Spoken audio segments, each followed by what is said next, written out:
प्रकृति का विवेक।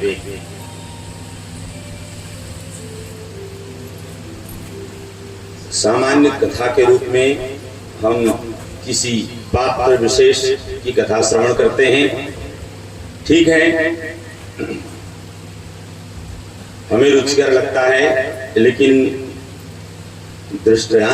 कथाएं दृष्टांत के रूप में बतलाई जाती हैं। मूल हमें समझना है कि उस दृष्टांत का तात्विक उद्देश्य क्या है, उसके माध्यम से हमें क्या बतलाया जा रहा है। पुरुष और प्रकृति का विवेक मतलब प्रकृति 8 प्रकार की कही गई है, यही परमात्मा के स्वरूप है। भूमि रापो नलो वायु खम मनो बुद्धिरेव च अहंकारा इतियम में भिन्ना प्रकृतिरष्टथा। ये जो हम प्रकृति का सम्मान जब तक नहीं करेंगे, वास्तविक में जो पूजा कहते हैं, पूजा की परिभाषा यही कहती है, येन केन प्रकारेण यस्य कस्यापि देहिनः संतोषं जपेत प्राज्ञः तदेवेश्वर पूजनम। तो हमें इस प्रकृति का सम्मान करना पड़ेगा और कहीं न कहीं इसी के अनुसार हम उन्हें प्राप्त कर सकते हैं। पृथ्वी, जल, वायु, अग्नि, आकाश, भूमि रापो नलो वायु खम मनो बुद्धिरेव च, और जिसे कहते हैं मन चतुष्टय। तो इन सब चीजों का हमें सम्मान करना पड़ेगा, इन सब चीजों को हमें मानना पड़ेगा। जब तक हम प्रत्यक्ष को नहीं मानेंगे, तब तक हम अप्रत्यक्ष को जान नहीं सकते। जब तक साकार को नहीं मानेंगे, साकार को नहीं पूजेंगे, तब तक निराकार को जान पाना संभव नहीं है। जब तक सगुण को नहीं पूजेंगे, निर्गुण को भज पाना आसान नहीं है। इन चीजों को हम समझें और वैसे ही आचरण करें। यहाँ पे कथा रही है तुलसी की महिमा, मतलब कैसे तुलसी जी की उत्पत्ति हुई, क्या उनकी महिमा है, ये सब कथा हम अभी श्रवण करेंगे। इसी प्रसंग में सावर्णी मनु के पुत्र इंद्र सावर्णी मनु हुए। इंद्र सावर्णी के पुत्र वृषध्वज हुए, जो भगवान शिव जी के भक्ति में लीन रहते थे, परम भक्त थे। और जैसे ये भगवान शिव को मानते थे, वैसे ही भगवान शिव जी भी इन्हें मानते थे।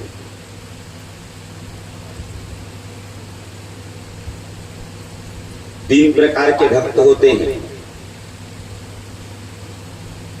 एक वह जो भगवान को माने, भगवान की सेवा पूजा करे, लेकिन उनके सिवा किसी को न माने, उनके सिवा किसी को, ये सामान्य श्रेणी के भक्त कहे जाते हैं। एक वह जो भगवान को भी माने, जो भगवान को मानते हैं उन्हें भी माने, किंतु जो भगवान को नहीं मानते उन्हें न माने, ये मध्यम श्रेणी के भक्त हुए। और तीसरे वह जो भगवान को भी मानते हैं, जो भगवान को मानते हैं उन्हें भी मानते हैं, और जो भगवान को नहीं मानते उन्हें भी मानते हैं। वो सबसे उत्तम कोटि के भक्त कहे जाते हैं। क्यों? कोई हमसे प्रेम करता है, हम उनसे भी प्रेम करें तो कोई विशेष बात, वो तो एक प्रकार से विनिमय हो गया, अदला बदली। कोई हमें सम्मान दिए, बदले में हमने उनको सम्मान दिया, तो यहाँ पे कोई विशिष्टता नहीं। विशिष्टता तब होती है कि जो हमें माने उन्हें भी माने और जो हमें न माने उन्हें भी अमानी मान दो मान्य लोक स्वामी त्रिलोक। हमें जो मान दे उन्हें हम मान दें, वे सामान्य व्यवहार है। जो हमें न माने उन्हें भी जिस दिन हम मानना सीख जाएं, उसी दिन समझ लीजिए कि हमारा परिमार्जन हुआ और हम फिर सच में योग्य हुए। तो ये जो वृषध्वज थे ना, ये ऐसे ही थे, भोलेनाथ जी के परम भक्त थे, इसमें कोई संशय नहीं, लेकिन उनके सिवा और किसी को नहीं मानते थे। यहाँ पे कथा के रूप में वर्णन है, वो क्या करते कि भोलेनाथ जी की तो भक्ति करते, लेकिन अन्य जो भी देवी देव वो किसी को सम्मान नहीं देते थे। अब वो धीरे धीरे उनका ये स्वभाव बढ़ने लगा। अब ऐसे वर्णन है यहाँ पे कि एक बार, जैसे कि आप लोग जानते हैं कि हम लोग माघ शुक्ल पंचमी को माता सरस्वती की पूजा करते हैं, जिसको कहते हैं हम लोग वसंत पंचमी, है ना। या वैसे ही लक्ष्मी जी की पूजा करते हैं। तो ये क्या करते, एक तो उन्हें मानते नहीं और ऊपर से उसमें उन पूजन में विघ्न उत्पन्न करते। अब ऐसे ही चला जो है, अब ये बात जो है देखिए कि धीरे धीरे और बढ़ने लगे। इस बात से ये क्या हुआ कि वृषध्वज पर विष्णु पूजा की निंदा करने वाले उस राजेंद्र वृषध्वज पर भगवान सूर्य देव कुपित हो गए, उनके इसी व्यवहार पर। वो अन्य को सम्मान नहीं देते थे। तब क्या हुआ कि फिर उन्हें शाप दे दिए कि तुम स्त्री विहीन हो जाओ, और यह शाप उन्हें प्राप्त हुआ सूर्य जी के द्वारा, भगवान सूर्य के द्वारा। इस पर स्वयं भगवान शिव हाथ में त्रिशूल लेकर सूर्य के पीछे पड़ गए। मतलब भगवान शिव सूर्य पर क्रोधित हो गए। अब सूर्य देव जी जो है विपत्ति में पड़ गए। शिव जी यदि कुपित हो जाएं तो फिर बात बिगड़ जाती है। वही हुआ। अब ये क्या किए, तब जो है फिर सूर्य जी ब्रह्मलोक गए, और वहां से फिर जो है जब उन्हें वहां शरण नहीं मिला, मतलब वहां वो सुरक्षित नहीं रहे, और फिर ब्रह्मा जी सूर्य को लेकर के फिर वो गए हैं भगवान नारायण के समीप। वहां जाकर के वे सुंदर भगवान के समक्ष नतमस्तक हुए, भगवान को प्रणाम किए, और उसके बाद जो पीड़ा थी वो भगवान से निवेदन करते। वर्णन है, नारायणस्य कृपा तेभ्यस्य भयं ददौ स्थिरा भगवत हे पिता भयं किंच मयि स्थिते। जब ये तीनों भगवान के यहाँ गए हैं, मतलब भगवान के समक्ष सिर झुकाए हैं और भगवान को प्रणाम किए, तब क्या हुआ, सबसे पहले सूर्य अपने पिता कश्यप के पास गए, और कश्यप और सूर्य दोनों मिलकर ब्रह्मा जी के पास गए, और तीनों फिर गए हैं भगवान नारायण के समीप। भगवान नारायण तीनों को आश्वस्त करते हैं कि आप लोग निश्चिंत हो जाइए, और उन्हें अभय प्रदान किए। बोले अब आप लोग यहाँ आ गए हैं तो यहाँ आने वालों को चिंता की कोई बात।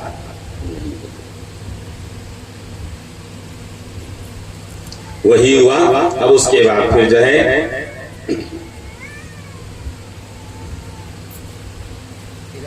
इस बीच शिव जी वहां पहुंचे, बैठा। शिव जी वहां पहुंचे, भगवान उनका भी सम्मान किए, और उसके बाद फिर भगवान विष्णु उनको सम्मानित किए। आगतोषि कथम चात्र वद कोपस्य कारणम। भगवान नारायण शिव जी से पूछते हैं, बोले आप यहाँ किस लिए आए हैं, और आपके अपने क्रोध का कारण क्या है, आप आप किस लिए क्रोधित हैं, आप बतलाएं। अब तब भगवान कहते हैं, मतलब भोलेनाथ जी, वृषध्वजम चमद्भक्तम मम प्राणाधिकम प्रियम सूर्य शशाप इति में प्रकोपस्य तु कारणम। भोलेनाथ जी कह रहे हैं कि सूर्य ने मेरे लिए प्राणों से भी अधिक मेरे भक्त वृषध्वज को शाप दे दिया, यही मेरे क्रोध का कारण है। जब मैं अपने पुत्र तुल्य भक्त के शोक से प्रभावित होकर सूर्य को मारने के लिए उद्यत हुआ, तब उस सूर्य ने ब्रह्मा की शरण ली। अब पुनः सूर्य तथा ब्रह्मा ये दोनों आपकी शरण में आ गए। त्वयि ते शरणापन्ना ध्यानेन वचुहापि वा निरापवादो विसंकास्ते जरा मृत्युश्च तैर्जिता प्रत्यक्षं शरणापन्नास्तत्फलं किं वदामि भो हरि स्मृतिश्चाभयदा सर्वमंगलदा सदा। भोलेनाथ जी कह रहे हैं कि हे प्रभु, जो लोग, आप ध्यान से सुनेंगे कथा,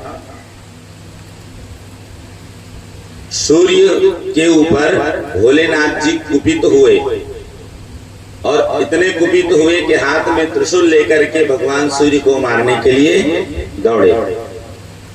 भगवान सूर्य, मतलब हम आदिदेव सूर्य कहते हैं, सूर्य देव भगवान नारायण के शरणागत हुए, भगवान उन्हें अभय प्रदान किए।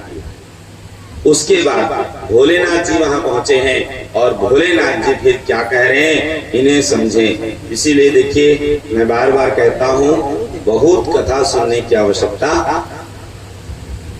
मधुकर सरिस संत गुणग्राही, जैसे भागवत जी में विस्तार बहुत है, 12 स्कंद है। देवी भागवत की बात करें, 318 अध्याय हैं, 18,000 श्लोक हैं। हम इतना ज्यादा विस्तार से न सुन सकते न समझ सकते। तो बुद्धिमानी ये है, जो सार है उसे हम ग्रहण करें और उसी को जीवन में अनुसरण। पुनः पुनः कहूंगा, सुनना तब सार्थक है जब हम उसे सुने, समझें, मनन चिंतन करें और जीवन में धारण। बहुत सुने हमने, लेकिन जीवन में धारण यदि नहीं किए तो सब बेकार। वो आचरण में दिखना चाहिए और तब तो सुनना सार्थक है। श्रुत्वा धर्मं विजानाति श्रुत्वा त्यजति दुर्मतिम श्रुत्वा ज्ञानमवाप्नोति श्रुत्वा मोक्षमवाप्नुयात्। हम क्या धर्म है सुनकर ही जान सकते हैं। श्रुत्वा धर्मं विजानाति श्रुत्वा त्यजति दुर्मतिम, हम अपने कुबुद्धि का त्याग श्रवण के द्वारा ही कर सकते हैं। और ध्यान से सुनेंगे, यदि श्रवण के पश्चात भी ये गुण हम में नहीं दिखे, श्रवण के पश्चात भी ये गुण हमें नहीं दिखे, मतलब ये प्रमाण है कि हमने श्रवण ठीक से नहीं किया। श्रुत्वा ज्ञानम आप्नोति, श्रवण कर हम ज्ञान प्राप्त कर सकते हैं। और यदि हमें वो चीज नहीं दिखा, मतलब हमने फिर श्रवण ठीक से। श्रुत्वा मोक्षम। भोलेनाथ जी यहाँ पे बहुत सुंदर निवेदन करते हैं, हे प्रभु, जो लोग ध्यान से, कितनी बड़ी बात है, मैं क्या बोल रहा हूँ, 18,000 श्लोक हैं, 18,000 श्लोक पे मत जाइए, एक श्लोक आप ध्यान से सुन लीजिए, समझ लीजिए और जीवन में धारण कर लीजिए, तो आपका जो है जीवन सार्थक हो जाएगा। जो लोग ध्यान से अथवा वचन से भी आपका शरण ग्रहण कर लेते हैं, वे विपत्ति तथा भय से पूर्णतः मुक्त हो जाते हैं। ये भोलेनाथ जी भगवान विष्णु से निवेदन कर रहे हैं।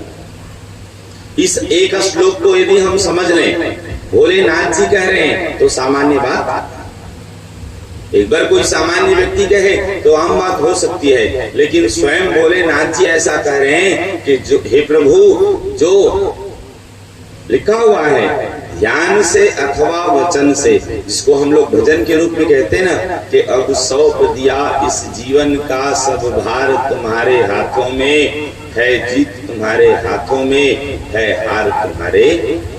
अब ये कह देना बहुत आसान है, गा लेना बहुत आसान है, लेकिन तत्वतः इसे हृदय से स्वीकार करना उतना ही कठिन है। कैसे? यदि सच में हमने भगवान को अपनी जिम्मेवारी सौंप दी तो फिर जीवन में कुछ भी हो जाए हमें चिंता नहीं करनी। यदि आप चिंता कर रहे हैं मतलब आपने फिर जिम्मेवारी भगवान को सौंपी नहीं है, और भगवान को सौंप दिए तो आपको चिंता करने की आवश्यकता। यदि इस एक श्लोक को हमने जीवन में धारण कर लिया तो हम सुखमय हो जाएंगे, हमारा जीवन सुखी हो जाएगा, हमें फिर जीवन में किसी बात की चिंता। अरे सांसारिक विषयों की तो हम बात ही नहीं करते, सांसारिक विषयों में जो है इसमें सोचने की आवश्यकता नहीं है, ये सब निरर्थक है, व्यर्थ है। हमें जिस विषय में चिंता करनी चाहिए कभी हम उस विषय में चिंतन किए ही, व्यर्थ बातों में हम चिंता करते हैं। का चिंता मम जीवने यदि हरिर विश्वंभरो गीयते, नो चेत तरभक पालनाय जन्निस तनयम कथम निसरे, इत्यालोच्य मुहुर्मुहु यदुपते लक्ष्मीपते केवलम, त्वत्पादाम्बुज सेवनेन सततम कालो मया नीयते। वे जरा तथा मृत्यु को भी जीत लेते हैं। कितनी बड़ी बात कह रहे हैं? वे जरा तथा मृत्यु को भी जीत लेते हैं। प्रमाण ध्रुव जी। ध्रुव जी जब ध्रुवलोक जाने के लिए रथारूढ़ हुए तो मृत्यु साक्षात साकार रूप धर करके आई हैं और ध्रुव जी के समक्ष सिर झुका करके बैठी हैं। ध्रुव जी मृत्यु के सिर पर पग रख करके रथारूढ़, मतलब मृत्यु भी उनका कुछ बिगाड़, ये सत्य है। जरा और मृत्यु भी कुछ बिगाड़। आप लोग मार्कंडेय जी की कथा सुनते हैं, मार्कंडेय जी अल्पायु थे लेकिन भोलेनाथ जी की कृपा हो गई और वे आज चिरंजीवियों में उनकी गणना होती है। ये लोग तो प्रत्यक्ष शरणागत हुए हैं, मतलब भगवान सूर्य तो प्रत्यक्ष आपके शरण में। क्या कहा गया? जो ध्यान अथवा वचन से भी अपने आप को भगवान को सौंप देते हैं। भगवान ने स्वयं कहा है, सकृद एव प्रपन्नाय तवास्मीति च याचते, अभयम सर्वभूतेभ्यो ददाम्येतद् व्रतम मम। जीव एक बार अपने आप को भगवान को सौंप दे तो भगवान उन्हें अभय प्रदान करते हैं। फिर जीवन में उन्हें किसी चीज का भय नहीं रह जाता।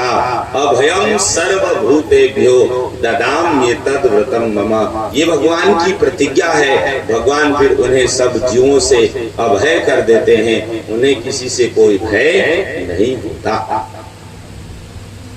अब इससे बड़ी बात क्या लेंगे? ये स्वयं भगवान की प्रतिज्ञा है। हे जगत प्रभु, सूर्य के शाप के कारण श्री रहित तथा विवेकहीन मेरे भक्त का क्या होगा, इसे मुझे बताएं। अब सूर्य तो अभय प्राप्त कर लिए, सूर्य तो आपके शरण में आ गए तो सुरक्षित हो गए, लेकिन अब आप कृपा करके ये बताएं कि मेरे भक्त का क्या होगा। तब भगवान विष्णु कहते हैं, कालोति आतो दैवेन युगानामेक विंशतिः वैकुंठम घटिकार्धेन शीघ्रं गच्छ त्वमालयम्। बोले हे शिव जी, दैव की प्रेरणा से 21 युगों का बहुत बड़ा समय व्यतीत हो गया, यद्यपि वैकुंठ में अभी भी आधी घड़ी का समय बीता है। भगवान विष्णु क्या कह रहे हैं, ध्यान से सुने। शिव जी जब से आए थे भगवान के यहाँ आधी घड़ी का समय व्यतीत हुआ। आधी घड़ी का मतलब मात्र 12 मिनट हुए हैं, लेकिन तब तक धरती पर 21 युग बीत गए। वहां मात्र 12 मिनट हुए हैं और धरती पर 21 युग बीत गए। 21 युग मतलब सामान्य जानकारी में जो मैं आप लोगों को जैसे बताया हूं कि एक कलयुग की ही आयु 4,32,000 वर्ष, द्वापर 8,64,000 वर्ष, त्रेता 12,96,000 वर्ष और सतयुग 17,28,000 वर्ष। अब उसमें देखना ये होगा कि वो सतयुग बीता कि त्रेता बीते कि द्वापर बीते कि कलयुग। अब उस समय की चर्चा है। मान लीजिए ये कथा यदि सतयुग की हुई, ठीक है, तो सतयुग की हुई तो फिर 21 युग मतलब सोच लीजिए कि कितने समय हो जाएंगे, द्वापर हो अथवा त्रेता हो, मतलब वहां के कुछ ही समय यहाँ के लिए बहुत हो जाता है। जैसे शिव जी ने पूछा ना मेरे भक्त का क्या होगा प्रभु, तो भगवान कहते हैं, बोले भोलेनाथ जी, बोले आपको यहाँ आए भले ही आधी ही घड़ी हुई है, लेकिन धरती पर तो कई युग, अब 21 युग मतलब कई युग बीत गए। मतलब अब जिन भक्त की चिंता में आप आए हैं, अब वो भक्त तो रहे ही, वो सब काल के गाल में चले गए। बोले अब उनके वंशज, अब उनके जो है वंशानुचरित, उनके जो है कुल के लोग अभी वर्तमान में विद्यमान हैं। राजा वृषध्वज अब नहीं रहे। यहाँ पे देखिए जो है अब क्या होता है, उन्हें बतला दिए कि अत्यंत भीषण काल ने, काल मतलब मृत्यु ने वृषध्वज को मार डाला है। मतलब अब वृषध्वज, अरे समय के साथ ही ना धरती में जो भी गए हैं तो जन्म लेने वाले की मृत्यु निश्चित है, और जिसकी मृत्यु हुई उसका जन्म भी, और अलग अलग युगों के अनुसार एक आयु गणना बताई जाती है। जैसे हम कलयुग में सुनते हैं कि कलयुग में मनुष्यों की आयु 100 वर्ष बताई गई है, सही है ना। लेकिन आज देखिए वर्तमान में लोगों का रहन सहन कहिए, अब खान पान कहिए, जो भी व्यवस्था कहिए, आज लोगों की आयु उससे भी 1/4 घट गई। 100 वर्ष भी अब बहुत हो रहा है। वर्तमान समय में तो 60-70 हो जा रहा है, तो ऐसा अनुभव होने लगता है कि मानो हम पूरे आयु जी लिए। पहले क्या होता था कि लोग आसानी से 100 तक पहुंच जाते थे, पार भी हो जाते थे। बहुत से ऐसे लोग होते थे जो 100 तक पहुंचते थे और कुछ तो उससे आगे भी चले जाते थे। लेकिन वर्तमान समय में 60-70 हो जाए तो मानो ऐसा अनुभव होने लगता है कि हम पूर्ण आयु जी लिए। ये सब समय रहन सहन खान पान का ही प्रभाव है। अब यदि हम मान लीजिए उसमें भी हम मान लीजिए 100 वर्ष की गणना भी हम करें, तो 100 वर्ष की गणना में भी आप 50 वर्ष तो रात बीत जाएगी। 100 वर्ष में 50 वर्ष तो 50 वर्ष ही हमारे पास शेष रहा। उस 50 वर्ष में आप लोग देखे होंगे कि अभी तो बच्चा है, अभी तो बच्चा है, बच्चा है कहते कहते जीवन के 20-25 वर्ष बीत जा रहे हैं अभी तो। जबकि चर्चा हो रही तो बतला देते हैं, बच्चा उसे ही कहते हैं जो 8 वर्ष से छोटा हो। उसके ऊपर हुए तो वह फिर उस श्रेणी में नहीं आते।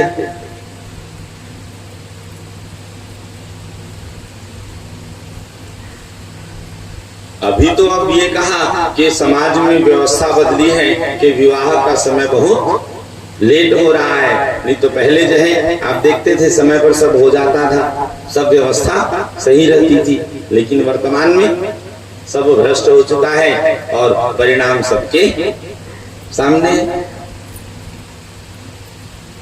तो वैसे ही भगवान विष्णु बतला रहे हैं कि अब वो तो नहीं रहे, उनके बाद उनके जो पुत्र आदि हुए उनके विषय में बतला रहे हैं। बोले पहले वृषध्वज थे, वृषध्वज के हुए रथध्वज, वह भी श्रीहीन होकर के मृत्यु को प्राप्त हो गए। उस रथध्वज के भी हुए धर्मध्वज तथा कुशध्वज नामक 2 पुत्र हुए, धर्मध्वज और कुशध्वज। मतलब वृषध्वज के नाती, पौत्र, नाती नहीं कहेंगे, पौत्र कहेंगे।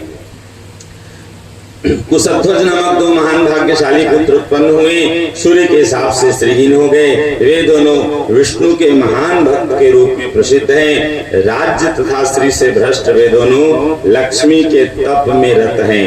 उन दोनों की भार्याओं से भगवती लक्ष्मी अपनी कला से आविर्भूत होंगी। ये दोनों मतलब उनके जो पौत्र जो हुए ना, ये भगवान विष्णु की कृपा से कहे अब सब कुछ ठीक हो गया। फिर माता लक्ष्मी के ये परम भक्त हुए हैं। उस समय दोनों महान संपदा से संपन्न होकर श्रेष्ठ राजा के रूप में प्रतिष्ठित होंगे। हे शंभो, आपका भक्त तो अब नहीं रहे, लेकिन अब आप यहाँ से जाइए। हे देवतागण, अब आप सब लोग भी यहाँ से प्रस्थान कीजिए। देवगण, ध्यान से सुनिएगा। अभी कथा के रूप में हम बार बार सुनते हैं कि किसी भी देवों के ऊपर देव अलग है और भगवान अलग है। देव अलग है, भगवान। देवगणों को भी जब कोई समस्या आती है तब वो भगवान के शरण में जाते हैं। अब ये बात यदि हमने कथा में सुनी और यदि उसे हम कहीं समझें और जीवन में धारण करें, जीवन में धारण करें, तो हमें क्या करना चाहिए? जब देवगण भी, ध्यान से सुनिएगा, जब देवगण भी उनके ऊपर कोई समस्या आती है तो वे भगवान के शरण में जाते हैं, तो हमें क्या करना चाहिए? क्या करना चाहिए? भगवान के शरण में जाना चाहिए। इनके देवगणों के नहीं। बात समझ में आ रही है? आप लोग दो कथा सुने हैं, एक द्रौपदी की कथा, एक उत्तरा की कथा। द्रौपदी चीरण हुआ, द्रौपदी के ऊपर समस्या आई। पहले द्रौपदी जितने सभासद थे सबसे हाथ जोड़ी है। जब अंत में देख ली कहीं से उन्हें आश्रय प्राप्त नहीं हुआ, अब तब जाकर के भगवान को आने में भगवान को विलंब हुआ। वहीं पे सीधे सीधे भगवान को पुकारती तो इतनी बेइज्जती नहीं होती। उत्तरा के ऊपर समस्या आई, उत्तरा के ऊपर कष्ट आया, वो सीधे भगवान के शरण को गई है। पाहि पाहि महायोगिन देव देव जगतपते, नान्यम तोद भयम पश्ये यत् मृत्यु परस्परम। बार बार कहूंगा, कथा तो बहुत सुनते हैं, लेकिन उन कथाओं को समझना चाहिए और जीवन में आचरण। बहुत कथा सुने, लेकिन उस कथा का क्या मतलब? ये तो वही बात हो गई ना, कहाँ गए कहीं नहीं, क्या लाए? अरे बहुत अच्छी कथा हुई, बहुत अच्छी कथा हुई, तो क्या कथा हुई? आपने क्या सीखा जीवन में? तो कुछ नहीं। ऐसे तो जीवन भर भी सुनते रहेंगे तो कोई लाभ होने वाला सही है? तो इन चीजों को समझें और वैसे ही आचरण। इधर क्या हुआ देखिए कि अब ये दोनों सीधे सीधे लक्ष्मी जी के कृपा पात्र हुए और उसके बाद अब चर्चा हो रही है कि आविर्भूत होंगी, मतलब इन्हीं दोनों के यहाँ लक्ष्मी जी के अंश स्वरूप से, ठीक है, उन दोनों भार्याओं से भगवती लक्ष्मी अपनी कला से आविर्भूत होंगी। उस समय वे दोनों महान संपदा से संपन्न होकर श्रेष्ठ राजा के रूप में प्रतिष्ठित होंगे। और यही जो है बात समझ में आ गई। भगवान उनको समझा दिए कि आगे अब क्या करना है, क्या होना है। उसके बाद देवगण सब विदा हुए।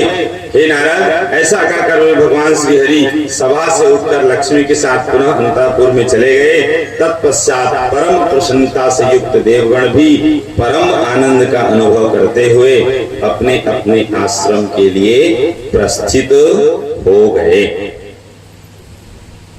इन चीजों को हम सुने, समझें और वैसे ही आचरण करें। अब आगे कथा रही है वेदवती की कथा। इसी प्रसंग में भगवान श्री राम के चरित्र का एक अंश और भगवती सीता तथा द्रौपदी के पूर्व जन्मों का वृत्तांत। ये कथा आप लोग नाम रूप में पहले भी सुन चुके हैं, बस इतने सुने थे। एक तपस्विनी कन्या हुई, वो तपस्या कर रही थी, तो रावण वहां पे पहुंचे हैं और उनके साथ उन्होंने जो दुर्व्यवहार किया, परिणाम स्वरूप वो तपस्विनी कन्या रावण को शाप दी। अब वही यहाँ पे प्रकट हो रही है, मतलब उन्हीं की कथा पुनरावृत्ति हो रही है। भगवान नारायण जो है बता रहे हैं कि महालक्ष्मी के वरदान से ही धर्मध्वज और कुशध्वज ये महान जो है पुण्यवान हुए और दोनों के दोनों पुण्यशाली जो है तथा पुत्रवान राजा हुए। ध्यान से सुनेंगे आप।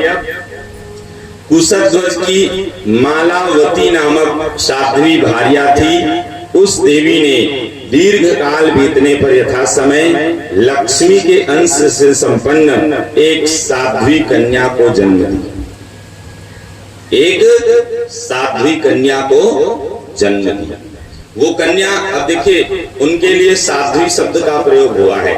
जन्म लेते हुए, मतलब जैसे आप लोग श्री सुखदेव जी के विषय में सुने हैं ना कि जन्म लेते ही वो वैराग्य भाव को प्राप्त और सब कुछ छोड़कर वो तपस्या के लिए जाने लगे, तो वैसे ही यह कन्या भी मतलब हुई उसी समय से। वह वेदस्तवन करते हुए, मतलब वेदों का उच्चारण करते हुए, वेदों का पाठ करते हुए।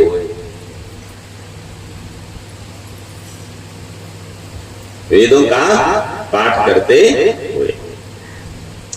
अब यहाँ पे क्या हुआ जो है, उस तपस्विनी कन्या जो है अब इस प्रकार उन्हें देख करके, मतलब लोग उनके स्वभाव को जानकर, जैसे वो जन्म प्राप्त की और जैसे उनका स्वभाव लोगों को समझ में आया, और यही कारण उस कन्या का नाम पड़ा वेदवती। वेदों का स्तवन करते हुए वो, ठीक है, जन्म ली थी, तो इसी कारण से उस कन्या का नाम वेदवती पड़ा। और वह कन्या फिर क्या की, जन्म लेते ही कन्या ने विधिवत स्नान किया और तपस्या के लिए वन को प्रस्थान कर दिया। मतलब जैसे सुखदेव जी के विषय में हमने सुना ना, वैसी कथा, मतलब संसारा शक्ति उनमें नहीं थी। श्री हरि के चिंतन में तत्पर रहने वाली इस कन्या को ऐसा करने से लोगों ने रोकना चाहा, मना भी किया, लेकिन वो मानी नहीं और तपस्या में लगी रही। ऐसा वर्णन है कि उस तपस्विनी कन्या ने एक मनवंतर तक मतलब 71 चतुर्युगी और कुछ काल बीत गया, इस समय को कहते हैं एक मनवंतर। अब एक चतुर्युगी में समय होता है 43,20,000 वर्ष। अब आप स्वयं गणना कर लें, गुणित 71 करें और जितने आएंगे उतने हमारी गणना के अनुसार वर्ष होंगे। इतने समय तक वो तपस्या की है और फिर क्या हुआ, इतने तपस्या करने के पश्चात भी वे दुर्बल नहीं हुई, उनका शरीर यथावत बना रहा। जैसे दुर्बलता कहने का मतलब आप लोग देखे होंगे, जब हम व्रत रखते हैं, त्याग तपस्या करते हैं, तो कहीं न कहीं जो है हमारा शरीर कमजोर। चर्चा हो रही तो बता दे, ध्यान से सुनेंगे, अच्छी बात है। क्योंकि क्या है, देखिए इन्हीं चीजों को तो हमें जानना है, समझना है। हम भी आचरण कर रहे हैं, लेकिन जब तक हम उसे समझेंगे नहीं, उसके विषय में भली भांति जानेंगे नहीं, तब तक उस कर्म को करने का कोई मतलब। कोई भी आचरण, बार बार आप सबसे कहूंगा, कोई भी व्यवहार करें तो भली भांति उसे समझ कर ही आचरण। जैसे हम लोग उपवास रखते हैं, उपवास का मतलब क्या है, हम लोग छत्तीसगढ़ी में और भी उसको एक कदम आगे बढ़ा देते हैं, उपास कर देते हैं। क्या कहते हैं, कहते हैं ना, उपवास का मतलब होता है, ये संस्कृत पद है, ध्यान से सुनेंगे। भले छत्तीसगढ़ी में अपने शब्दों में जो भी कहें, लेकिन मतलब तो उपवास ही होता है। ठीक है, उसमें कोई दिक्कत नहीं है। उपवास का मतलब होता है, उप मतलब समीप, वास मतलब रहना।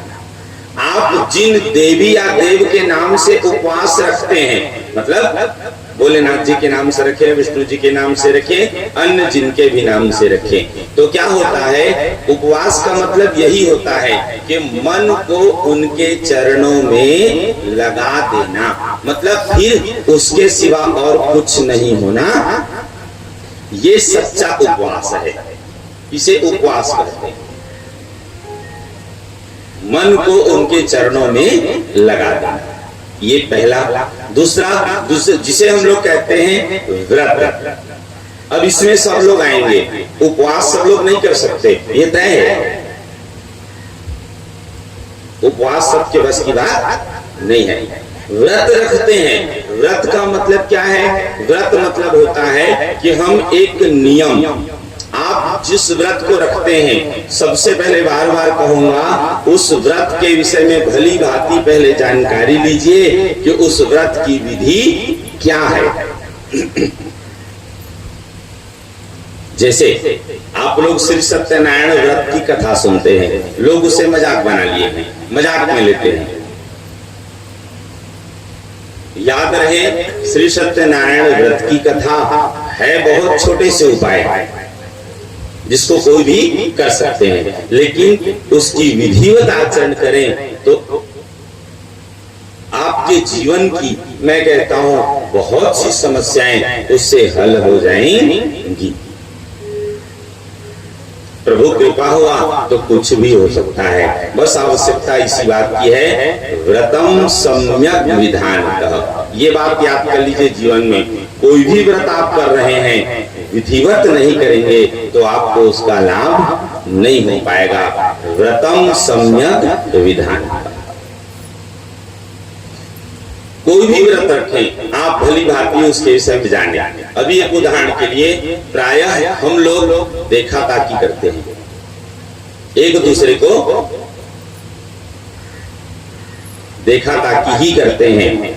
उदाहरण बताएं, पहले आप सबको याद होगा, जिस समय हम लोग छोटे छोटे थे, घरों घर संतोषी माता का व्रत रखते थे, घरों घर। आज चिकन भुला गया, कोनो राहत हो है तो राहत हो है, नहीं तो बतावा, सही है। फिर बीच में चला वैभव लक्ष्मी, अब वो भी लगभग 90% गायब है, 10% लोग रहते होंगे। तो देखा ताकि किए कि नहीं की। अब अभी करंट में चल रहा है, सही है। आप लोग खुद बोल रहे, मैं नहीं बोल रहा हूं, कुछ दिनों में उसको हो जाएगा। इसको कहते हैं चरदिनिया भक्ति। क्या कहते हैं, सही है। ऐसा नहीं होना, मैं नहीं कह रहा हूं, आप सब लोग ही कहते हैं, मैं कोई नई बात नहीं करता। जो आप सब लोग करते हैं, बस ये है कि उसको एक क्रम में बतलाता, मैं कोई नई बात नहीं बतलाता हूँ। अरे जो बात देवी भागवत में लिखा है, जो गीता में वर्णित है, जो रामायण में वर्णित है, जो विविध सदग्रंथों में वर्णित है, वही तो बतला रहा हूँ, कोई नई बात। अब हमें नई बात इसलिए लगती है क्योंकि इससे पहले किसी ने हमको बताया नहीं, इससे पहले किसी ने हमको मना। ध्यान से सुनिएगा, यदि लोग पहले ही यदि इस बात को बताते और फिर से मैं वही बात बतलाता तो आप लोगों को और अच्छा लगता कि हाँ नहीं, ये बात महाराज सही बोल रहे हैं। अब पहली बार सुनेंगे तो एकाएक बात हजम नहीं होती। तो इन चीजों को सुने समझे। हम चर्चा कर रहे थे, जैसे कि यहाँ पे लिखा हुआ है व्रतम सम्यक विधानतः, ठीक है। मतलब कोई भी व्रत आप करें, व्रत का मतलब होता है एक नियम स्वीकार करना। नियम मतलब जिस दिन आप व्रत रखें, जैसे कि कल आपको एकादशी की व्रत रखनी है या जो भी व्रत, तो सूर्योदय होते ही आप कोई भी व्रत रखें, आप लोग बार बार कथा में सुनते होंगे, वो एक दिन पहले ही शुरू हो जाता है। एक दिन मतलब पहले दिन से ही व्रत शुरू करने चाहिए। दूसरे दिन सुंदर ब्रह्म मुहूर्त में उठकर अपनी दैनिक कृत्य को पूर्ण करके मतलब स्नान आदि से निवृत्त होकर के हमें जिन भी आप देवी देव के नाम से रख रहे हैं तो उनके सामने हमें संकल्प करना चाहिए कि आज मैं इस विधि से निवास करूंगी या करूंगा।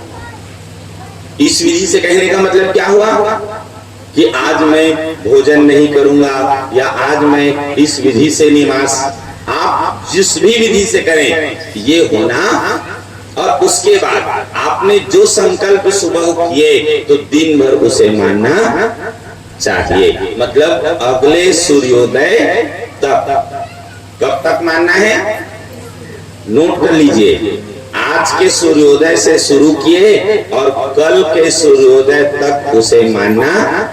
आज लोग ज्यादा ज्ञानी बन जाते हैं, कहते हैं रात को 12 बज गया अब दिन बदल गया। गलत है, भूल कर भी ऐसा नहीं करना। अरे अंग्रेजी तारीख भले ही बदल जाए, हमें उससे मतलब। एक दिन में 8 प्रहर होते हैं, आप ही लोग कहते हैं। एक दिन मतलब 24 घंटे, जैसे रवि सोम मंगल बुध आदि कहते हैं ना, ये एक दिन माने जाते हैं। तो एक दिन में 24 घंटे, 24 घंटे में 12 घंटे दिन, 12 घंटे रात। तो ये बताओ, रात अभी पूरी हुई ही नहीं है तो आपका व्रत कैसे पूर्ण हुआ? तो इसलिए ऐसा नहीं करना। मैंने क्या कह दिया, नोट कर लीजिए।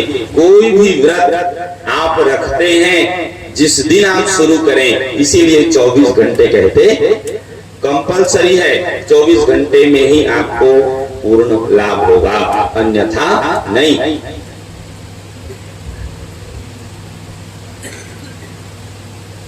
नवरात्रि रखते हैं, नवरात्रि व्रत कहते हैं। अष्टमी को ही कन्या वन्या जिमाए और उसके बाद खुद भी खा पी लिए, तो काहे का नवरात्रि हुआ? तो 8 दिन भी पूरे नहीं हुए। हम नहीं कह रहे हैं, पंचांग जिसे आप लोग कहते हैं उसमें आप खुद भी देख सकते हैं। व्रत की पारणा नवरात्रि में 10वीं को ही लिखी हुई होती, मतलब चाहे नवरात्रि अब तिथि के अनुसार 8 दिन की ही क्यों ना हो, उसमें फिर आपका कोई दोष, उसमें आपका दोष नहीं है। जिस दिन नवरात्रि पूर्ण हो, मतलब 9वीं पूर्ण होने के बाद 10वीं तिथि जिस दिन लगे तो 10वीं तिथि को ही व्रत की पारणा करनी, तब नवरात्रि पूर्ण हुआ। अब ये नहीं कि नाम आपने नवरात्रि, अब कन्या जिमा लेना अलग चीज है, कन्या जिमा लेना, हवन कर लेना अलग चीज है, लेकिन व्रत की पारणा किस दिन होनी चाहिए? ये जो कन्या जिमाना है, ये जो हवन करना है, ये सब पूजन के अंग हैं। पूजन के ये काम चाहे तो आप रोज कर सकते हैं, जैसे कि आपने कथा में सुने, कन्या भोजन कराने के 3 विधि बतलाए थे ना। सबसे अच्छा ये कि रोज एक एक कन्या को जिमाए, रोज एक एक कन्या को, पहली विधि। या एक मुश्त, जैसे 9 कन्या को हम लोग जिमाते हैं तो एक मुश्त जिमाने वाले 9वीं को ही कराएं, अष्टमी को नहीं कराना। अष्टमी को आपने करा लिया तो आप लोग जो पूजा करते हैं देवी के 9 रूपों की, 8 दिन में 8 ही रूपों की पूजा किए ना, तो 9 कन्या फिर कैसे जिमाएं? उनकी पूजा हुई ही नहीं है, उनकी स्थापना हुई ही नहीं है। प्रथमं शैलपुत्री च, द्वितीयं ब्रह्मचारिणी, तृतीयं चंद्रघंटेति, कूष्मांडेति, चतुर्थं पंचमं स्कंदमातेति, षष्ठं कात्यायनीति च, सप्तमं कालरात्रिति, महागौरीति चाष्टमं, नवमं सिद्धिदात्री च, नव दुर्गा प्रकृतिता। ये 9 दिनों में 9 देवियों की हम पूजा करते हैं। अब 9 को आपने पूजा ही नहीं, अब आप पहले ही पूर्णाहुति कर दिए तो बात बिगड़ गई। तो इन चीजों को ध्यान, ये 2 विधि जो कि सरल है। और तीसरी सबसे उत्तम ये है कि आप चाहें तो उत्तरोत्तर क्रम में भी कन्या जिमाएं, मतलब जैसे एक दिन 1 कन्या, दूसरे दिन 2 कन्या, तीसरे दिन 3 कन्या, उत्तरोत्तर वृद्धि क्रम में, ये सबसे उत्तम है। लेकिन अपनी अपनी व्यवस्था और अपनी अपनी श्रद्धा के अनुरूप हमें व्यवहार करने चाहिए। ठीक है, ये हो गया। अब इसके बाद क्या करना है, ये व्रत का नियम हो गया। मतलब हमारे कहने का मतलब ये है, कोई भी व्रत आप रखें तो विधिवत उसका आचरण करें। उपवास अलग चीज है, व्रत अलग चीज है। और जो भोजन का हम त्याग करते हैं, जो हम भोजन का त्याग करते हैं, वह एक प्रकार से शारीरिक तप है और कुछ नहीं। शारीरिक तप है। भोजन न लेना मतलब सीधा उसका संबंध शरीर से है, मन से उसका कोई लेना देना, शारीरिक तप है। ठीक है, तो इन चीजों को सुने, समझें और आचरण करें। तीनों बातें समझनी होगी। वेदवती एक मनवंतर तक कठिन तप की है, उसके बाद भी वो स्वस्थ रही। यहाँ पे वर्णन है कि वो स्वस्थ रही, दुर्बल नहीं हुई, और साथ में वो नव यौवन से संपन्न रही। उसने सहसा स्पष्ट शब्दों वाली एक आकाशवाणी सुनी। तपस्या की पूर्णता में कहें, तप करते करते कहें। ठीक है, हे सुंदरी, दूसरे जन्म में स्वयं भगवान श्री हरि तुम्हारे पति होंगे। कब? दूसरे जन्म में, अभी नहीं। दूसरे जन्म में ब्रह्मा आदि के द्वारा भी बड़ी कठिनता से प्रसन्न होने वाले भगवान श्री हरि तुमको पति के रूप में प्राप्त होंगे। देखिए यहाँ पे एक वाक्य फिर आया, क्या? ब्रह्मा आदि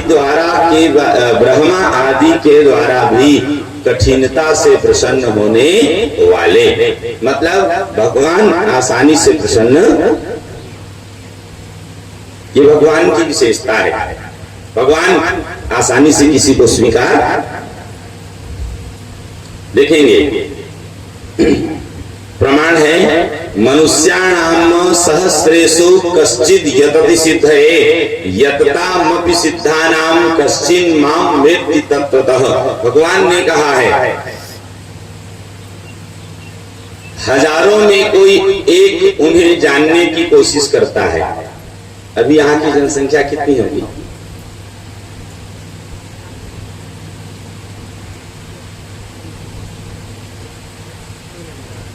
बोलिए गुरु जी, मतलब पता हो सर्वे करते मात्र। ठीक है, कोई बात नहीं, 5 मान लीजिए, उससे ज्यादा तो हजारों में कोई एक, मतलब ये कहिए कि 5000 में 5, हजारों में कोई एक उन्हें जानने की कोशिश करता है, और ऐसे 1000 कोशिश करने वालों में कोई एक उन्हें जान पाता, मतलब लाखों करोड़ों की संख्या में कोई एक उन्हें जान पाता है। वो भी कौन? जिन्हें स्वयं भगवान अपना परिचय, जब तक भगवान अपना परिचय नहीं देंगे, जब तक भगवान स्वयं उस जीव को स्वीकार नहीं करेंगे, तब तक कोई उन्हें पा नहीं सकता। ये तय है।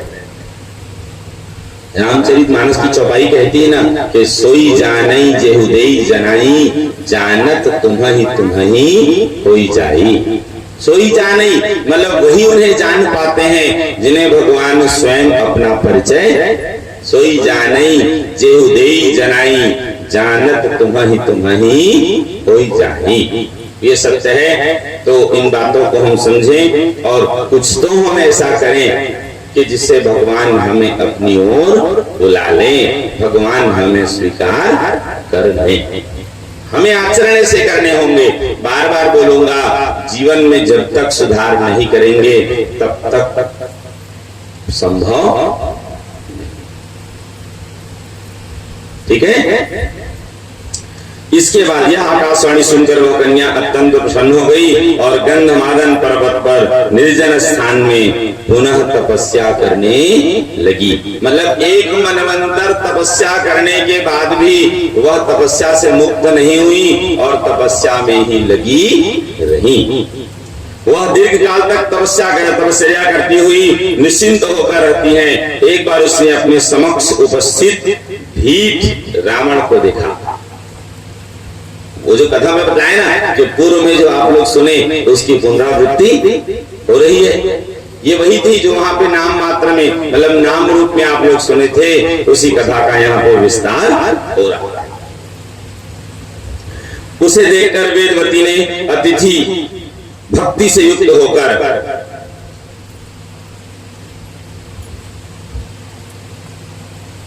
रावण को आए हुए जानकर, ऐसा वर्णन है छत्तीसगढ़ी में भी एक कहावत है ना, आप लोग सुने होंगे, क्या घर आए बैरी घलोला, सही है, यहाँ पे वही तो है ना।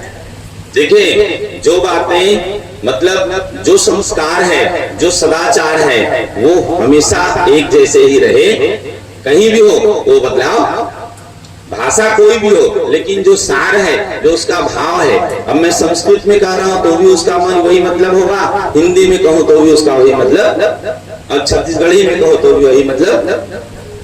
रावण को आए हुए जानकर वेदवती सुंदर उनका आतिथ्योचित सम्मान की,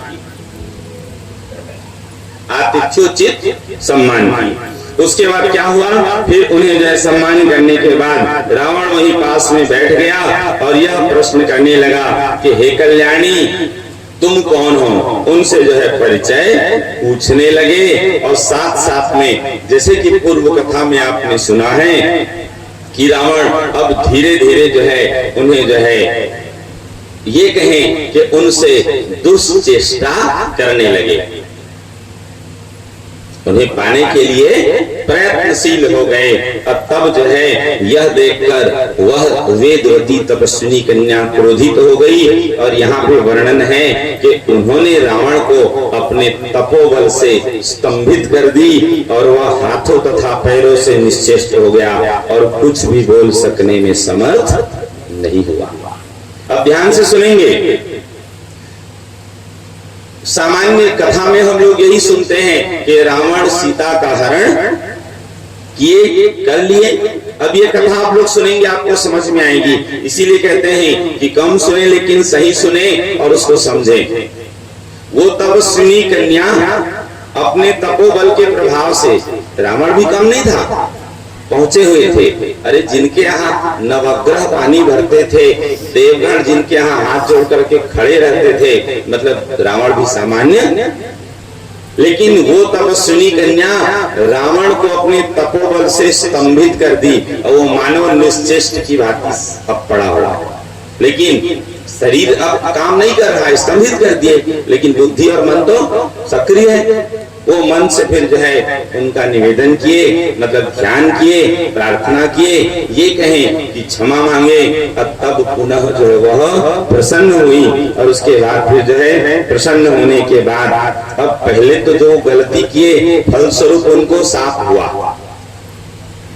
पहले जो उनके प्रति वो दुष्चेष्टा किए, गलत व्यवहार किए, परिणाम स्वरूप उनको साफ हुआ, जो कि पूर्व में भी मैं बताया था वही हुआ। क्या कि तुम्हारी इस गलती के कारण मैं ही तुम्हारे बंधु बांधवों सहित तुम्हारे नाश का कारण बनूंगी। और वही हुआ है, तुम्हारे बंधु बांधव सहित मैं तुम्हारे नाश का कारण बनूंगा। अब कुपित तो हुए इसलिए साफ हुआ, लेकिन जब वो प्रसन्न हुई ना तो प्रसन्न होकर के फिर जो है अब उन्हें क्षमा भी की है। और उसके बाद फिर ऐसा कहकर योग बल से उस तपस्विनी कन्या ने वह जिस शरीर का अपमान हुआ था वो शरीर उन्होंने छोड़ दिया। और ओहो, इस समय मैंने यह कैसा अद्भुत दृश्य देखा, इस देवी ने इस समय क्या कर डाला, ऐसा सोच सोचकर वह रावण बार बार विलाप करने लगा। बाद में उनको क्षमा किए गए, ठीक है। अब इधर क्या हुआ देखिए कि अब ये वही वेदवती कन्या है जिनके समय भी आप सुन रहे थे ना, ये वही वेदवती कन्या है जो दूसरे जन्म में जनक की पुत्री के रूप में आविर्भूत हुई। वे फिर सीता देवी के रूप में अयोनिजा के रूप में प्रगटी हैं, मतलब माँ के गर्भ से जन्म नहीं ली, अयोनिजा के रूप में प्रगटी हैं। और वही सीता हरण के कारण कहें फिर रावण का जो है विनाश हुआ है। अब ये कथा जो है आगे चलते हुए देखिए, इधर क्या हुआ कि इनके विषय में कुछ जानकारी और,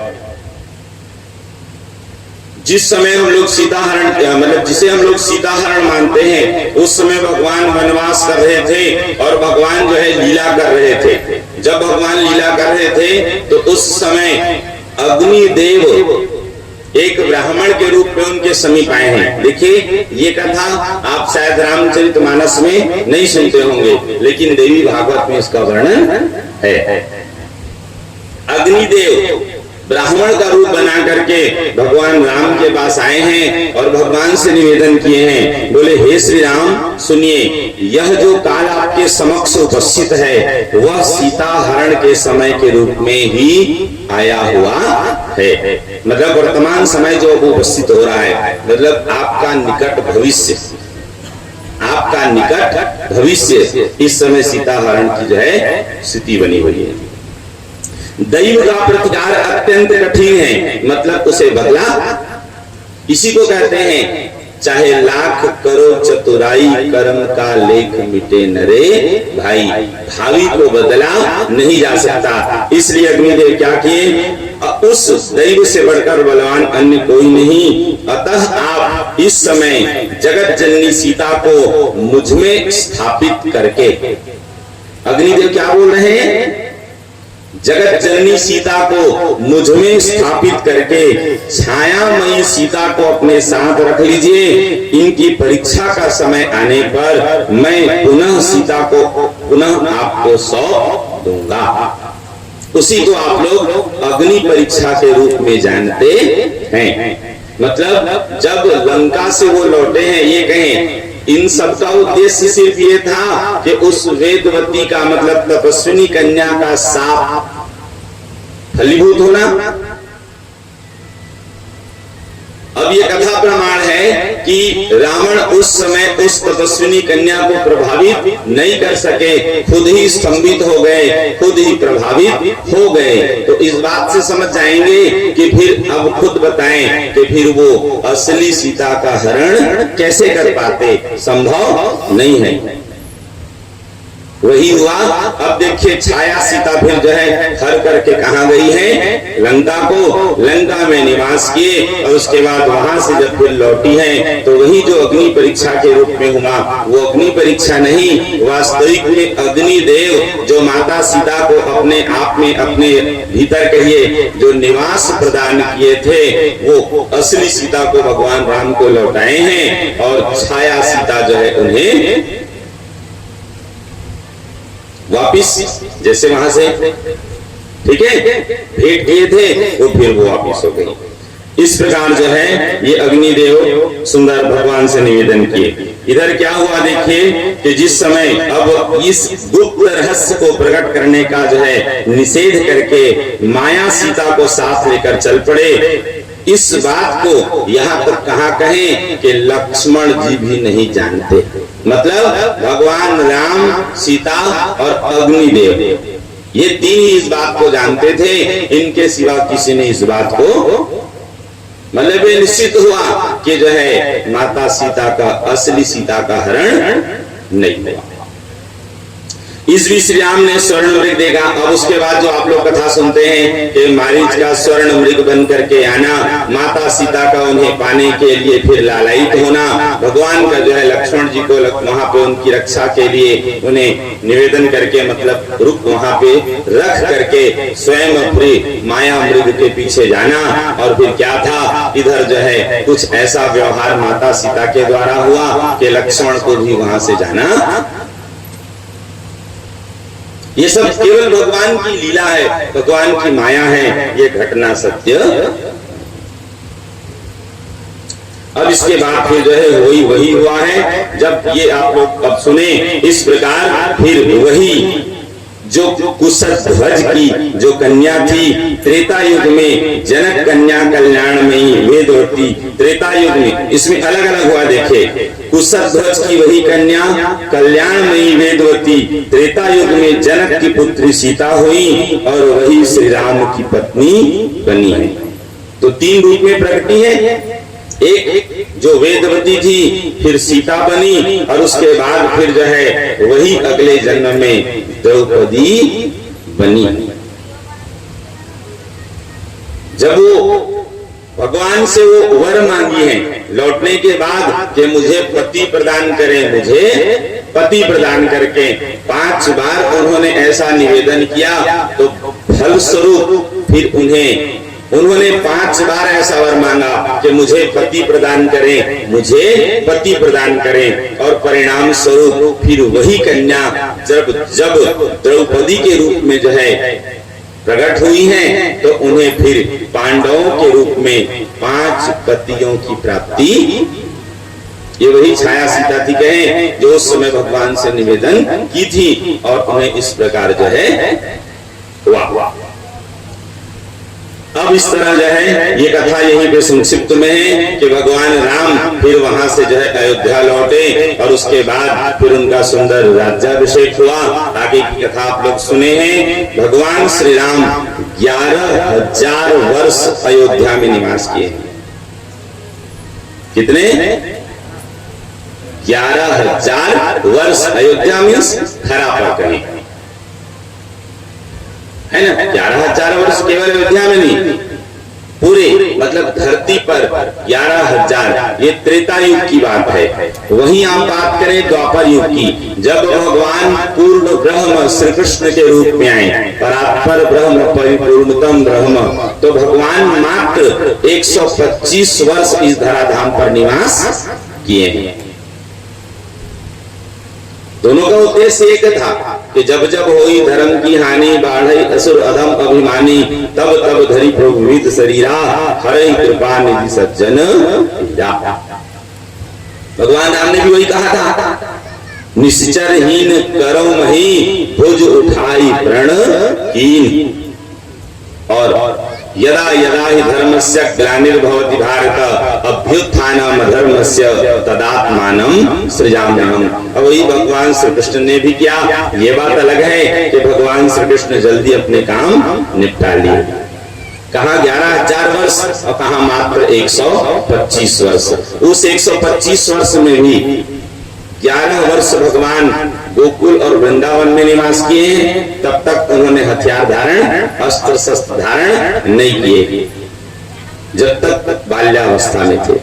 जब मथुरा आए हैं तो मथुरा में आने के बाद ही फिर उन्होंने अपने अस्त्र धारण, मथुरा में 14 वर्ष भगवान निवास किए हैं और वहां से जब द्वारिका पहुंचे तो द्वारिका में फिर भगवान 100 वर्ष निवास किए हैं। कुल 125 वर्ष भगवान धराधाम पर निवास किए हैं। तो इस प्रकार आप लोग ये कथा सुने कि भगवान राम, यहाँ पे वर्णन है देवी भागवत में, जब वो फिर साकेत धाम जाने लगे तो जितने वहां के अयोध्या वासी थे, कल जैसे आप लोग सुने थे ना कथा राजा हरिश्चंद्र की, कि राजा हरिश्चंद्र जी जब स्वर्ग गए तो जितने अयोध्या वासी थे सबको लेकर के गए, वैसे ही भगवान राम भी जब गए तो उनके साथ सब अयोध्यावासी साकेत धाम गए थे। ये सत्य है। तो इस प्रकार ये कथा ही है। अब आगे कथा आ रही भगवती तुलसी के प्रादुर्भाव का प्रसंग।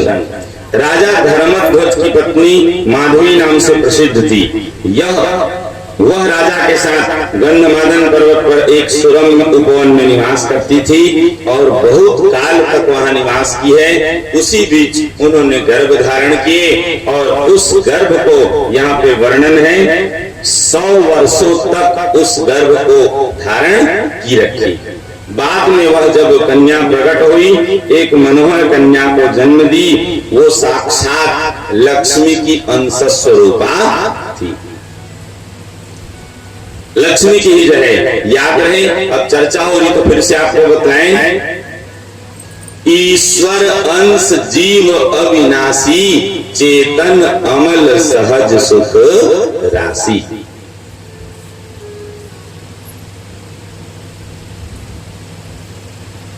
जितने भी देव अथवा देवियों की कथा सुन रहे हैं, यही सुन रहे हैं कि ये उनके अंश से प्रकट हुए, ये उनके अंश से प्रकट हुए। जैसे पांडवों के विषय में सुनते हैं, धर्मराज युधिष्ठिर धर्म के अंश से प्रकट हुए, भीम वायुदेव के अंश से प्रकट हुए, अर्जुन इंद्र के अंश से प्रकट हुए, नकुल सहदेव अश्विनी कुमार के अंश से प्रकट हुए। ये बतलाने का उद्देश्य है कि हम सब के सब कहीं न कहीं उन्हीं के अंश से आगे बढ़ते आए हुए हैं, हम उनसे अलग नहीं हैं। ईश्वर अंश हम कोई अलग नहीं है। ईश्वर अंश जीव अविनाशी, चेतन अमल सहज सुख राशि। नोट कर लीजिए, इस चराचर जगत में कोई भी यदि जीव है तो वो उनसे अलग। कुछ लोग अज्ञानतावश कहते हैं ना कि किसने भगवान को देखा है। ये बताओ कि भगवान को किसने नहीं देखा। ये बात अलग है कि मानने की जरूरत है, मानो तो शंकर, नहीं तो सिय राम मैं सब जग जानी, करहूं प्रणाम जोर जुग पाणी। यही तो है, मानोगे तो इस सृष्टि में जो भी वस्तु आपको दृष्टिगत हो रही है सब उन परमात्मा के स्वरूप हैं। और जिस दिन ये बात हमारे हृदय में बैठ जाएगी उस दिन समझ लेना कि हमारी नैया पार हो जाएगी। फिर हम किसी के प्रति दुर्व्यवहार नहीं करेंगे। तब वो चौपाई सार्थक होगी कि परहित सरिस धर्म नहीं भाई, पर पीड़ा सम नहीं। बार बार कहूंगा, इस एक चौपाई को जीवन में धारण कर लें। किसी के प्रति भी ऐसा कोई व्यवहार न करें जिससे किसी को पीड़ा नहीं चाहिए। दिल दुखाना किसी का सदा न रहा है, सदा न रहेगा। जमाना किसी का नहीं चाहिए, दिल दुखाना किसी का। अब क्या हुआ कि सुंदर वह कन्या प्रकट हुई है। सभी लोगों के द्वारा जो है मना करने पर भी यह कन्या भी वैसे ही तपस्या की है जैसे वेदवती ने तपस्या की थी। इनके विषय में वर्णन आया है, ये बद्रीवन को तपस्या करने के लिए गई हैं और दिव्य 1 लाख वर्षों तक कठिन तपस्या किए। तपस्या करने के बाद फिर क्या हुआ कि जब भगवान उन पर प्रसन्न हुए, प्रसन्न होने के बाद सुंदर जो है ब्रह्मा जी दर्शन दिए और दर्शन देने के बाद फिर अब आगे की कथा हम सुनते हैं। ब्रह्मा जी बोले, वरम मृणुष्व तुलसी यत्ते मनसि वांछितम हरिभक्तम हरेदासस्य मजरा मरतामपि। ब्रह्मा जी तुलसी को संबोधित किए हैं। बोले, हे तात सुनिए। ब्रह्मा जी पहले बोले, हे तुलसी, हरि की भक्ति, हरि की दास्ता और अजरता अमरता, इनमें से जो भी तुम्हारे मन में अभिष्ट हो तुम उसे मांग लो।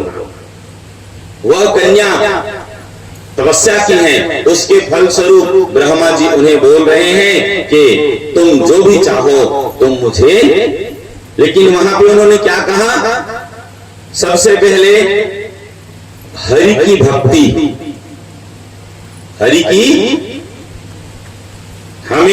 हम जब भी पूजा करें याद रहे भगवान से किसी विषय वस्तु की कामना नहीं करनी चाहिए।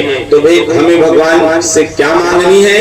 या तो भगवान को या भगवान की, या तो भगवान को ही मांग लें या तो भगवान की। भगवान की मतलब भगवान की भक्ति। मैं नहीं कह रहा हूं, यहाँ पे ब्रह्मा जी तुलसी मैया को कह रहे हैं कि आप हरि की भक्ति, सबसे पहला यही आया है। बार बार आप सबसे कहूंगा, जब भी भगवान की पूजा सेवा भक्ति करें, कीर्तन भजन करें तो भगवान से भगवान की भक्ति ही मांगनी और कुछ नहीं। बाकी चीज आपको मांगना नहीं पड़ेगा। अरे उन्हें सब पता है आपको कब क्या और कितना कहाँ चाहिए। उदाहरण, एक छोटा सा दुधमुआ बच्चा जो बोल नहीं पाता, लेकिन माँ उसकी पूरी सुरक्षा करती है, देख रेख करती है, कब उसको क्या चाहिए, कितना चाहिए, सब माँ पूरा करती है? बोलना नहीं आता। तो उसी प्रकार भगवान को सब पता है, आपको कब, कहां, कितना और क्या, कब, कहां, कितना और क्या चाहिए बोलने की आवश्यकता। बार बार कहूंगा, आपको जो भी आवश्यक है उनकी जिम्मेवारी है कि वे कैसे पूरे करेंगे। आप बोलकर लज्जित न होए। दूसरी बात, हरि की दासता, या तो फिर ब्रह्मा जी कह रहे हैं कि अजर अमर जो भी मांगना हो मांग लो। अतः तुलसी कहती है, बेटा सुनिए, मेरे मन में जो अभिलाषा उसे बता रही हूँ, क्योंकि सब कुछ जानने वाले आप ब्रह्मा के समक्ष, देखिए तुलसी भी यही कह रही ना, सब कुछ जानने वाले आप ब्रह्मा के समक्ष, मतलब आपसे भी कोई बात छिपी हुई नहीं है। अपनी बात कहने में मुझे अब क्या संकोच, मैं पूर्व जन्म में तुलसी नाम की गोपी थी।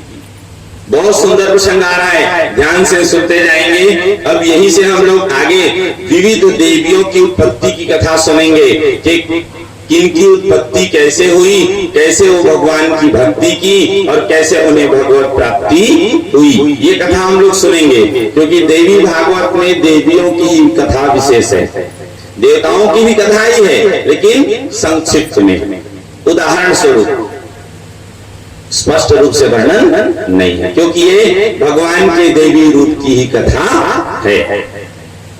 तो गोलोक, गोलोक मतलब जो आप लोग कहते हैं ये अलग से है, गोलोक धाम कहें। जो 14 भुवन आप सुनते हैं ना, ये उन सबसे पृथक है, सबसे अलग है। गोलोक में निवास करती थी उस समय में भगवान श्री कृष्ण की प्रिया, उनकी अनुचरी, उनकी अंशस्वरूपा तथा उनकी प्रेयसी सखी के रूप में प्रतिष्ठित थी। कल की कथा में मैं आप लोगों को बता दिया था कि भगवान श्री कृष्ण और राधा रानी, इन्हीं से ही अन्य जितने भी देवी देव आप जो सुनते, जानते, मानते हैं, सबकी उत्पत्ति हुई है भगवान श्री कृष्ण और राधा रानी से। अभी तुलसी महारानी क्या कर रही है कि मैं उनकी अनुचरी थी, मतलब दासी, सेविका, लेकिन भगवान सबसे वैसे ही प्रेम करते हैं। ध्यान से सुनिएगा, कृष्ण हम लोग कहते हैं ना, नाम ही प्रमाण है, नाम ही जो है इस बात को सिद्ध करता है। जो कृष्ण नाम हम लोग लेते हैं तो कृष्ण का मतलब ही होता है कर सती जीवान आत्मानम प्रति, जो जीव समूह को अपनी ओर आकृष्ट करे, जो जीव को अपनी ओर बुलाए, उन्हें कहते हैं कृष्ण। जो जीव समूह को अपनी ओर आकृष्ट करे। अब आप सुने कि भगवान स्वयं हमें अपनी ओर बुलाना चाह रहे हैं। प्रमाण है गीता, प्रमाण है श्रीमद् भगवत गीता के 18वें अध्याय का श्लोक है। भगवान ने कहा है, सर्वधर्मान परित्यज्य मामेकं शरणं व्रज अहं त्वा सर्व पापेभ्यो मोक्षयिष्यामि मा शुचा। तुम सब धर्म कर्मों के प्रपंच को छोड़कर, तुम सब धर्म कर्मों के प्रपंच को छोड़कर एक मेरे शरण में आ जाओ, मैं तुम्हें सब पापों से मुक्ति प्रदान कर दूंगा। अब इससे बड़ी गारंटी और क्या लेंगे? ठीक बात है, भगवान ने स्वयं कहा है, सही है। अरे जब मोदी की गारंटी मान सकते हो तो भगवान की तो सही है। बीच में कुछ ऐसा बता दो जिससे लोगों को थोड़ा, यही तो जो है कला है, क्या है, सही है। अब कथा सुन सुन के सीरियस हो जाते हैं तो थोड़े से उनको नॉर्मल कर दिया जाए। चलिए समय हो चला।